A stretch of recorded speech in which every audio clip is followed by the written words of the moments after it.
Bonjour à tous, j'espère que vous allez bien, je suis ravie de vous retrouver aujourd'hui. Cette vidéo aujourd'hui s'adresse aux personnes qui sont sagittaires, aux personnes qui sont ascendant sagittaire et aux personnes qui ont leur signe lunaire en sagittaire. Alors, on va commencer par ce qu'il y a de positif. Pour vous, vous avez le roi de denier. Alors c'est intéressant parce que là, l'aspect positif pour vous, c'est de pouvoir bâtir quelque part votre sécurité, que ce soit une sécurité matérielle, une sécurité financière, ou peut-être concernant quelque chose qui a beaucoup de valeur à vos yeux, beaucoup d'importance pour vous. Ça peut être bien sûr matériel, financier, ça peut concerner un patrimoine, un héritage. Il est question de tout cela pour certains d'entre vous. En tout cas, il y a une notion de stabilité, de confiance, de sécurité, de maîtrise aussi dans ce que vous voulez mettre en place, dans tout ce qui peut avoir un lien évidemment avec le côté matériel et financier de votre vie. En tout cas, avec cette carte-là, pour moi, vous faites preuve, vous gérez, voilà, vous gérez, vous assurez. Le roi de denier, c'est vraiment quelqu'un qui fait preuve de maturité, de responsabilité. On est raisonnable, voilà, on a conscience et connaissance de la valeur des choses ou des personnes, et il y a ici ce désir, cette volonté de bâtir, de construire, de consolider, de solidifier. Voilà, ici, l'aspect positif pour vous, c'est que vous faites preuve vous êtes organisé. C'est votre esprit pratique aussi et méthodique qui est mis en avant ici dans l'aspect positif. Donc là, il y a vraiment cette notion de consolider, bâtir, construire et une grande stabilité, que ce soit dans votre vie ou par rapport à vous-même. Le côté positif, pour certains d'entre vous, ça peut être dans un relationnel par rapport à quelqu'un qui est taureau, vierge ou capricorne. Ensuite, on regarde ce que vous allez avoir à dépasser sur cette période. Alors, le 10 de denier, donc c'est exactement ce que je viens de vous présenter.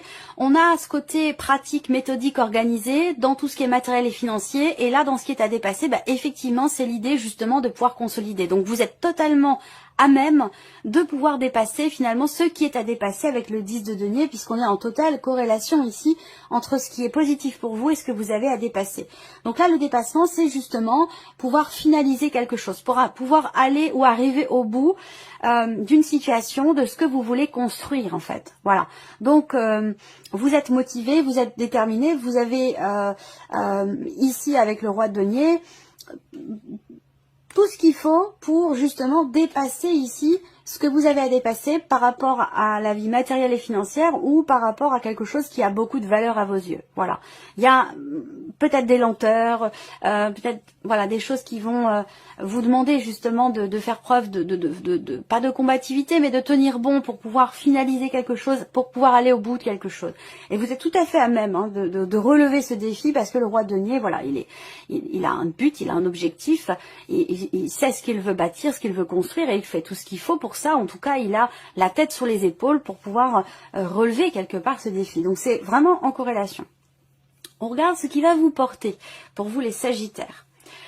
Le 4 de denier, beaucoup de deniers pour vous les sagittaires, donc il s'agit évidemment, je le répète, il s'agit d'une situation, de quelque chose qui a beaucoup d'importance pour vous, ou alors vous êtes vraiment dans l'idée, dans l'optique de consolider, bâtir, construire un projet, quelque chose de particulier, ça peut avoir un lien avec de l'immobilier, et sinon c'est l'idée de trouver une certaine sécurité sur le plan financier. Et là, ce qui vous porte, c'est le 4 de denier. Donc, ce qui vous porte, c'est justement votre capacité à gérer votre argent, à économiser, à compter, à faire attention, même si il peut y avoir effectivement des difficultés d'argent, un budget qui est un peu serré. Vous êtes vraiment dans la gestion, la bonne gestion, parce que c'est ce qui va vous porter ici, c'est de pouvoir, c'est l'idée de faire attention. Et le roi de denier, c'est ça. Le roi de denier, c'est l'aspect positif pour vous, c'est l'énergie du roi de denier, c'est l'énergie de quelqu'un qui compte, c'est l'énergie de quelqu'un qui connaît la valeur des choses et qui est très très organisé, qui ne laisse pas de place au doute en fait. Voilà. Donc ce qui va vous porter, c'est quelque part aussi de faire attention. Donc ça va vraiment avec ici ce qu'on vient d'aborder. Donc ça peut être pour tout ce qui est matériel financier, immobilier, et puis sinon ça concerne un projet ou quelque chose qui a de la valeur pour vous. Et si c'est relationnel ici, eh bien c'est par rapport à une personne qui est taureau, vierge ou capricorne, où on voit que il y a ici vous voulez soit consolider des liens, soit faire votre vie avec cette personne, ou essayer de trouver des solutions par rapport peut-être à, j'allais dire, une difficulté d'investissement dans cette relation qui est rencontrée ou qui a été rencontrée à un moment donné. Quoi qu'il en soit, on a dans le positif la capacité à pouvoir construire ou retrouver une certaine sécurité dans cette relation au travers de votre manière de vous y investir, et je pense que vous relevez le défi haut la main. Voilà. Donc, ce qui vous porte, ça va être et votre capacité de lâcher prise et en même temps votre capacité à trouver un juste milieu entre tout donner et puis penser aussi un petit peu à soi, se préserver. Vous voyez ce que je veux dire? Ça va être aussi ça si c'est sur un relationnel. Alors on regarde ce qui se passe sur le plan émotionnel, se préserver. Là, il est question de se préserver, de pas forcément donner de 100% de sa personne. C'est important aussi de penser à soi. Penser à soi, c'est pas de l'égoïsme. Si je parle dans un relationnel. Hein. Penser à soi, c'est pas de l'égoïsme, c'est participer à la construction de l'équilibre d'une relation. Parce que penser à soi, c'est penser à son propre équilibre. Et on peut pas apporter ou contribuer à un équilibre relationnel si soi-même on n'est pas justement dans une certaine justesse, équité ou dans un certain équilibre. Donc penser à soi, c'est important parce que ça veut dire aussi penser à la relation. Si on parle ici d'un relationnel et de la manière de s'y investir. Alors, le côté émotionnel pour vous. 5 de coupe, 3 d'épée. Le 3 d'épée ressort beaucoup. Alors, émotionnellement, avec le 5 de coupe, on voit qu'il y a ici quelque chose qui est regretté, quelque chose qui n'est peut-être pas assumé. Une déception aussi, ici. Quelque chose en tout cas qui vous blesse, parce qu'on voit qu'avec le 3 d'épée, il y a non seulement des regrets, de l'insatisfaction, ou de la nostalgie aussi, peut-être par rapport à un passé. Il peut être ou avoir été question d'une rupture pour certains d'entre vous, d'une situation, en tout cas d'un vécu qui vous a éprouvé émotionnellement, parce que là, on voit bien que vous êtes dans le regret, dans le passé, vous n'assumez peut-être pas quelque chose, vous êtes dans la contemplation de ce qui n'est plus, et c'est ça qui vous apporte aussi justement une certaine souffrance, quelque chose qui vous blesse visiblement, puisque c'est l'énergie principale, le 3 d'épée, qui ressort beaucoup en ce moment, hein, dans le côté émotionnel. Cette carte-là ressort énormément. Je vous dirais, étant donné le contexte et tout ce qu'on vit actuellement, sur le plan mondial aussi, émotionnellement, voilà, on peut être affecté, on peut être impacté. C'est quelque chose qui peut être vécu quand même assez lourdement sur le plan émotionnel. Alors on a la prêtresse qui arrive derrière, on a l'impératrice, pardon, la grande prêtresse. La grande prêtresse ici, dans le côté émotionnel, c'est que on voit que soit il y a quelque chose dont vous ne parlez pas, quelque chose que vous refoulez, et c'est ce qui, cette insatisfaction là, il y a quelque chose qui ne vous satisfait pas ou que vous regrettez et vous n'en parlez pas. Là, on voit que toutes les émotions, que ce soit la souffrance, la tristesse ou l'insatisfaction ou les regrets ou le fait de ne pas assumer quelque chose, on voit qu'ici, ce n'est pas abordé. C'est refoulé, c'est gardé à l'intérieur de soi. Donc là, on contient, mais il y a un moment donné où on ne peut plus contenir. Donc il y a un moment donné, il va être question ici, soit de se dévoiler, de parler, d'avouer, d'aborder des sujets qui ne l'étaient pas jusqu'à maintenant, d'extérioriser finalement ici. Hein. Je pense qu'il y a une nécessité, il y a un besoin d'extérioriser ce qui vous blesse, ce qui vous fait souffrir, ou ce que vous regrettez ici, ou ce que vous n'assumez pas. Voilà. Il va être question à un moment donné de l'aborder, hein, de toute façon. Continuons. Je vais regarder le relationnel ici. L'homme, le chien et l'étoile. Alors on voit qu'il y a une attente. Il y a une certaine forme de passivité ici par rapport à quelqu'un. Donc ça peut être vis-à-vis d'un de vos enfants, ça peut être par rapport à un ou une amie, ça peut être aussi par rapport à votre partenaire ou quelqu'un de très très proche de vous de toute façon. On voit bien qu'il y a ici une attente. Alors peut-être qu'il va y avoir à un moment donné un dénouement où on décide de parler de quelque chose, d'avouer quelque chose ou d'aborder un sujet qui n'était pas jusqu'à maintenant parce que vous ne pouvez plus le supporter émotionnellement. Il va falloir que ça sorte à un moment donné.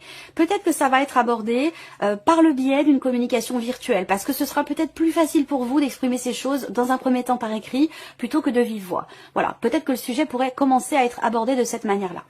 Relationnellement, on a quand même des cartes positives. Je vais regarder ce qui se passe sur le plan amoureux ici. Alors, on a une dispute ici, hein, peut-être avec un parent ou quelque chose qui crée une tension. Parce que là, c'est la vie sentimentale, mais si vous n'avez pas de vie sentimentale, ça peut avoir un rapport avec une relation importante pour vous, familiale, relationnelle, amicale, ou alors c'est ici un conflit, une dispute pour vous en tant que mère. Une tension en tant que mère dans votre vie amoureuse. Voilà. Ça peut être aussi ça. Alors, vie sentimentale. On voit que là, il y a quelque chose de très fort, de très intense.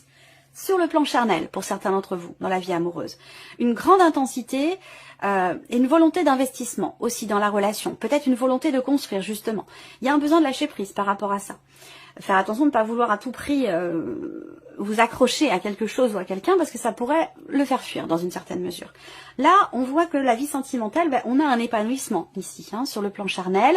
Il y a un jeu de séduction, il y a l'idée de plaire, de vouloir plaire, d'avoir besoin de plaire aussi. On a une certaine retenue au niveau de la confiance en soi. Donc il y a un besoin ici, il y a l'idée d'avancer, il y a l'idée de lâcher prise. Que vous soyez d'ailleurs célibataire ou que vous soyez en couple. Le vaisseau en énergie centrale, c'est une carte de mouvement. Donc l'idée d'avancer, de partir à l'aventure, d'oser, de tenter certaines choses aussi pour retrouver une certaine confiance en soi parce qu'on voit qu'il y a une certaine retenue ici. C'est un lien avec la notion de rapprochement, là pour le coup c'est sur la vie amoureuse. C'est un lien avec la notion de rapprochement sur le plan intime par rapport aux relations vraiment intimes, aux relations charnelles. Donc là, il est question de s'imposer, de se mettre en avant. Ici, d'être un petit peu plus dans la séduction, ça va permettre de faire avancer les choses et de retrouver une certaine confiance en soi et peut-être aussi confiance en l'autre. Pour d'autres, il y a ici quelque chose qui va vous être proposé. Ça peut être un petit voyage, un petit déplacement pour retrouver quelqu'un. Quelqu'un avec qui la relation n'est pas clairement définie, quelqu'un qui est peut-être déjà en couple. Ça peut parler aux personnes qui sont en relation triangulaire ou en relation ou dans une relation qui n'est pas clairement définie avec quelqu'un. Il se peut qu'il y ait une énergie tierce. Donc là, on voit que il y a une proposition qui va être faite, qui est basée quand même plus sur le rapprochement charnel, sur l'amusement, sur le fait de passer du bon temps à deux, sans forcément vouloir se projeter. Voilà, on a quelque chose de cet ordre-là. Là, on a un relationnel quand même ici, il y a l'idée de soit de vouloir protéger quelqu'un, de vouloir protéger quelque chose, ou là, les non-dits sur le plan émotionnel, ça peut être aussi pour préserver les apparences. Il y a quelque chose comme ça, ici, je pense, dans un relationnel. Alors, on regarde tout ce qui est professionnel, et matériel et financier. Alors, dans la sphère professionnelle, il y a une difficulté. Soit vous êtes en cours de formation et d'apprentissage, parce qu'il va être question pour vous de travailler dur, beaucoup. Ça peut générer des maux de tête, ça peut générer, oui, des migraines, ce genre de choses. Donc là, on a ce côté quand même ici assez lourd, assez difficile dans une formation, dans un apprentissage, parce que il est question de vraiment de se donner, de se dépasser, et où il va être question de travailler très très dur.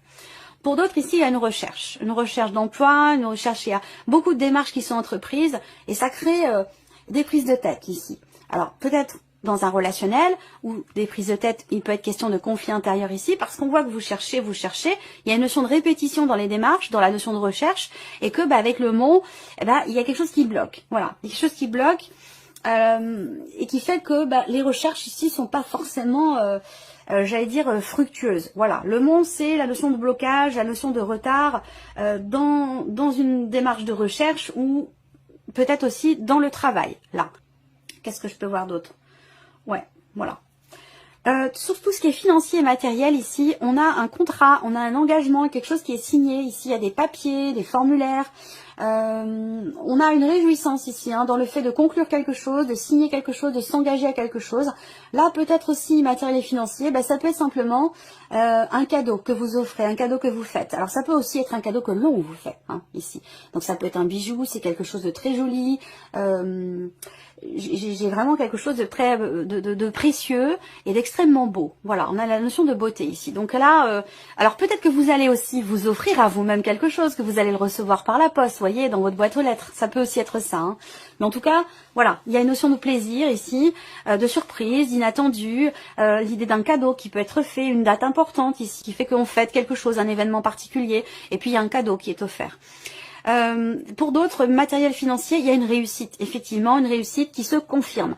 Vous allez alors avoir la certitude de quelque chose. Donc là, la réussite, elle peut se situer soit dans certaines démarches, soit par rapport à la signature d'un contrat pour quelque chose de particulier. Peut-être que vous allez vous engager aussi à prendre soin de vous. Donc vous allez réserver quelque chose. Réserver, je sais pas, 2-3 jours dans, par exemple, je dis n'importe quoi, hein, je donne des exemples. Hein. Vous allez réserver...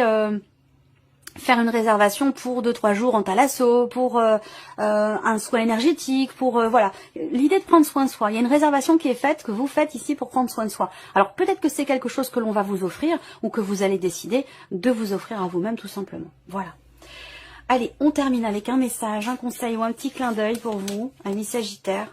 Premier message ici pour vous les Sagittaires, la loi de l'univers.